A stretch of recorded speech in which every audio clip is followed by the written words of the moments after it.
నిజామాబాద్ జిల్లాని అన్ని రంగాల్లో తీర్చిదిద్దామని చెప్పేసి సీఎం రేవంత్ రెడ్డి చెప్పినటువంటి పద్ధతిగా చెప్పొచ్చు. చాలా మట్టుకు ఇక్కడ వ్యవసాయ రంగం కావచ్చు, ఎడ్యుకేషన్ మీద ఇప్పటికే వరాల జల్లు కురిపించినటువంటి సిచ్యువేషన్. ముఖ్యంగా మాట్లాడదాం నిజామాబాద్ జిల్లాకు సంబంధించి సీఎం పర్యటన కావచ్చు, సీఎం ఇచ్చినటువంటి హామీలు కావచ్చు, దీనిపైన ఎట్లా చూస్తారనే అంశం పైన ఆర్మూర్ డివిజన్ ఇన్ఛార్జ్ వినయ్ రెడ్డి గారు ఉన్నారు.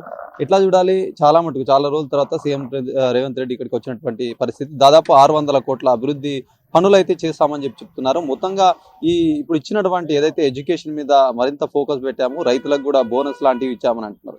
దీన్ని ఓవరాల్ గా ఎట్లా చూడొచ్చు? ఎలక్షన్స్ ముందల ఈ సీఎం రేవంత్ రెడ్డి ఇక్కడికి రావడం, ఈ మున్సిపాలిటీలు కావచ్చు, కార్పొరేషన్స్ కావచ్చు, దీని మీద ఎఫెక్ట్ పడే అవకాశం ఉంటుంది. ఆల్రెడీ మనము ఏదైతే గత 30-40 సంవత్సరాల నుంచి ఏవైతే ఇంజనీరింగ్ కాలేజ్ అవసరం ఉందో ఇంజనీరింగ్ కాలేజ్ ఆల్రెడీ ఇవ్వడం జరిగింది. క్లాసెస్ కూడా జరుగుతున్నాయి. అగ్రికల్చర్ నిజామాబాద్ జిల్లాలోనే అత్యధికంగా ఉంటుంది కనుక ఒక అగ్రికల్చర్ యూనివర్సిటీ ఇవ్వాలని చెప్పి గతంలో ప్రపోజల్ పెట్టడం జరిగిండే. అందుకు గాను తెలంగాణ రాష్ట్రంలో 2 అగ్రికల్చర్ యూనివర్సిటీలు ఇప్పుడు ఇవ్వడం జరిగింది. అందులో నిజామాబాద్కి అగ్రికల్చర్ యూనివర్సిటీ నిన్ననే జీవో కూడా రావడం జరిగింది.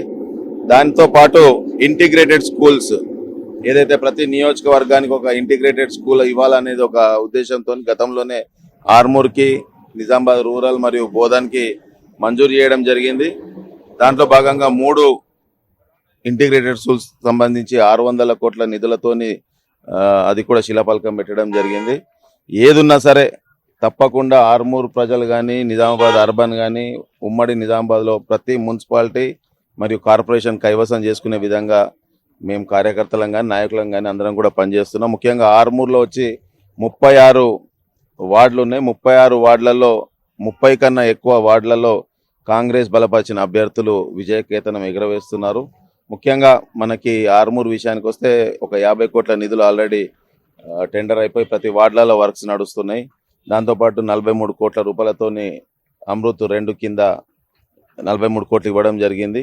అవి కూడా వర్క్ స్టార్ట్ అయినాయి. దాంతోపాటు 18,70,00,000తోని ఆల్రెడీ మొన్ననే ముఖ్యమంత్రి గారు శాంక్షన్ చేయడం జరిగింది. అవి కూడా ఎలక్షన్స్ అయిపోగానే దానికి కూడా ఆర్మూర్లో డ్రైనేజెస్ కానీ, సీసీ రోడ్స్ కానీ, బీటీ రోడ్స్ కానీ పెట్టడం జరుగుతుంది. ఒకటే ఆర్మూర్ నియోజకవర్గ ప్రజలకి మెయిన్గా అని చెప్పేది ముఖ్యమంత్రి గారు కూడా అదే విషయం చెప్పారు. ప్రతి వార్డులలో కాంగ్రెస్ అభ్యర్థులు గెలిస్తే మీకు ఆ వార్డులో అభివృద్ధి అనేది గొప్పగా జరుగుతుంది కనుక ప్రతి వార్డులలో గెలిపించుకోవాల్సిందిగా నేను కోరుతున్నా. ముఖ్యమంత్రి గారు కూడా కార్పొరేషన్లో కానీ, మున్సిపాలిటీలో కానీ ప్రతి వార్డుని, ప్రతి మున్సిపల్ వార్డుని కూడా గెలిపించుకోవాలని చెప్పి కూడా కోరడం జరిగింది. రాష్ట్రంలో కాంగ్రెస్ ప్రభుత్వం ఉంది. మనం ఇస్తున్న సంక్షేమ ఫలాలు ఉన్నాయి. అవన్నీ కూడా ప్రతి నియోజకవర్గంలో, మా నియోజకవర్గంకి వస్తే సుమారు 12,000 కొత్త రేషన్ కార్డులు ఇవ్వడం జరిగింది. అట్లనే కరెంటు 200 యూనిట్ల మాఫ్ అవుతున్నాయి. అభివృద్ధి జరుగుతున్నాయి. ఇవన్నీ కూడా జరుగుతున్నాయి. ముఖ్యంగా ఎయిర్పోర్ట్ సంబంధించి మాట్లాడితే కనుక ఎయిర్పోర్ట్ విషయం అదిగో ఇదిగో అన్నట్టు చాలా వస్తుంది అని చెప్పేసి అనుకున్నటువంటి తనం చాలా వెనకమైనటువంటి పరిస్థితి. ఈ రోజు ఎయిర్పోర్ట్ సంబంధించి గురించి మాట్లాడినటువంటి సిచ్యువేషన్ మరి ఎట్లా ఉండబోతుంది ఫ్యూచర్లో? ఆల్రెడీ మన ప్రభుత్వం వచ్చినాక, కాంగ్రెస్ ప్రభుత్వం వచ్చినాక ఆదిలాబాద్ని ఆల్రెడీ ఎయిర్పోర్ట్ సంబంధించిన అభివృద్ధి స్టార్ట్ అయింది. జక్రాన్పల్లిలో కూడా పర్మిషన్స్కి ఈరోజు ముఖ్యమంత్రి గారు చెప్పిన దాని ప్రకారం మళ్ళీ దానికోసం పర్మిషన్స్ అప్లై చేయించి అది కూడా శాంక్షన్ చేయించే విధంగా చేస్తాం. తప్పకుండా జక్రాన్పల్లి ఏదైతే గతంలో చెప్పడం జరిగిందో అక్కడ ఆల్రెడీ భూమి కూడా కేటాయించడం జరిగింది. దానికి సంబంధించిన పర్మిషన్స్ రిలేటెడ్ కూడా కంపల్సరీ స్టార్ట్ చేస్తామని కూడా చెప్పడం జరిగింది. ఆర్మూర్ గురించి బీజేపీ సంబంధించినటువంటి అభ్యర్థులు కావచ్చు, మేమే కైవసం చేసుకుంటాము మున్సిపాలిటీ అనే ధోరణిలో ప్రచారం కావచ్చు, మేము అదే విధంగా కేంద్ర ప్రభుత్వం ఇస్తున్నటువంటి 16th గ్రాంట్లో ఇవన్నీ డెవలప్మెంట్ అవుతున్నాయని చెప్తున్నాం. ఆర్మూర్లో మాకు వచ్చే సీట్లలో 10% కూడా బీజేపీకి రావు. గతంలో 2019లో 6 సీట్లు బీజేపీకి వస్తే ఈ రోజు వాళ్ళ పరిస్థితి 2 కానీ 3 కానీ వస్తాయి. రాకేష్ రెడ్డి కూడా బాగా డ్రామాలు ఎక్కువైనాయి. ముఖ్యమంత్రి గారి మీద కానీ, మా పార్టీ మీద కానీ ఇష్టం వచ్చినట్టు మాట్లాడుతుండు. వానికి దగ్గరలో ఉంది.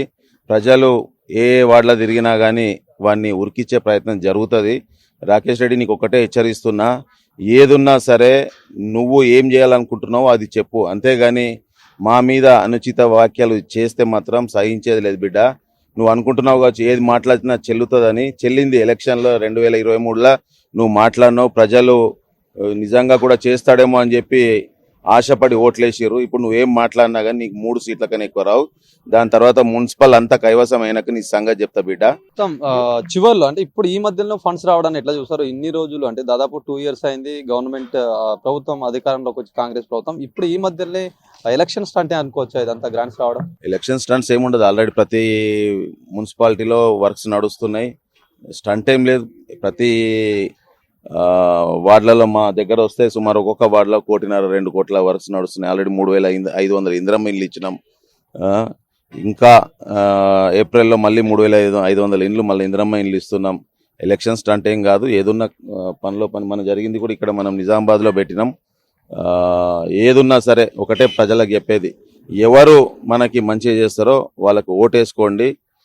మీకు రాష్ట్రంలో కాంగ్రెస్ ఉంది కనుక కాంగ్రెస్ బలపరిచిన అభ్యర్థుల్ని గెలిపించుకుంటే మీ గల్లీలు కానీ మీ మున్సిపాలిటీ కానీ మీ కార్పొరేషన్ కానీ అభివృద్ధి చెందుతుంది. ఇది ఓవరాల్ గా చూడొచ్చు. సీఎం రేవంత్ రెడ్డి నిజామాబాద్ జిల్లా పర్యటనకు సంబంధించి మరింత ఈ ఏదైతే వస్తున్నటువంటి ఎలక్షన్స్ ఈ కార్పొరేషన్ కావచ్చు మున్సిపాలిటీలో పెద్ద మొత్తంలో ఈసారి 7 మున్సిపాలిటీలో ఒక కార్పొరేషన్ కైవసం చేసుకునే విధంగా కాంగ్రెస్ ప్రణాళిక రూపొందించింది. అదేవిధంగా ఓటర్లందరూ కావచ్చు ప్రతి ఒక్కరు కాంగ్రెస్ ప్రభుత్వం చేసినటువంటి అభివృద్ధి కార్యక్రమాన్ని చూసి ఓటేయాలి అని చెప్పేసి సూచిస్తున్నటువంటి పరిస్థితి. కెమెరా పర్సన్ సందీప్తో శ్రీనివాస్, అభినవ్ భారత్, నిజామాబాద్ జిల్లా.